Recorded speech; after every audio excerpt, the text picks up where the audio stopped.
I'm Dave Foord, and in this screencast I'm going to introduce the idea of the group pages options within Blackboard. Now, groups is often underused, which is a shame because it's a very useful tool. And the best analogy that I can give is it's a bit like when you're running a face-to-face session in a classroom, and you might split the group into the class into smaller groups. So you might have four tables or four clusters of tables, and each group will work on either something different or something the same, but they're working in small groups. And you can do the same sort of thing in Blackboard. So let's work out how we can do that. I need to go to the control panel, and then over here on the right hand side I've got the option of manage groups. So I click on that. I've already created a couple here called Group A and Group B. I'll create another one called Group C. So I add group. And you could give it a description. I'll just leave it blank for the moment. You can then choose which tools you want to be made available. Okay, I'll just select everything. And then I'll submit. Click on OK.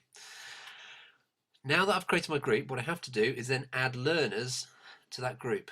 So I click on Modify. And then I've got the option of adding a users to group. Now you can either search for people and do it individually, or you can do a list all, which you have to click twice.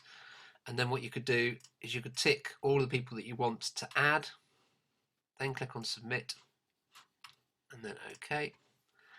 And that's added those learners to the group. Now, the way that the group tool works is I've created an extra item on my menu here, so it takes me straight to it.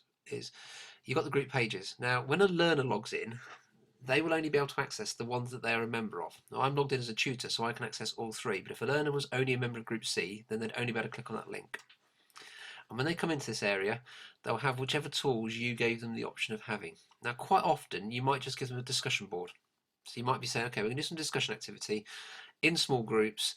I'll set up a discussion board for you. So you'd come in as a tutor and you could start by creating a forum, and then they would use it the normal way that we've used discussion forums already. You can also use it for file exchange. So if they're working collaboratively on a piece of work, they can use it to pass files between each other kind of easily, etc. And you can also send an email to the entire group. This also works if you've got, say, the same course, but let's say one group is taught on a Tuesday and the other group is taught on the Thursday. You can set groups up just as a communication method. So so if you had, like, the Tuesday session had to be cancelled because of snow, you could come into the group page for that group, click on send email, send an email to all the people in the Tuesday group. They would get the message, and the people on the Thursdays wouldn't get the message. You can set up as many groups as you like, and learners can be in as many groups as possible. So you can have a small group activity for one topic, and then a few weeks later you might have different groups for different topics, and that works absolutely fine. Some places will use the groups where they'll have an area for part-time, another area for full-time, if there's differences in the work that they're doing, and things like that. It's a very useful tool because it can get people to work in smaller areas on more focused tasks. It's quite easy to set up and quite easy to use.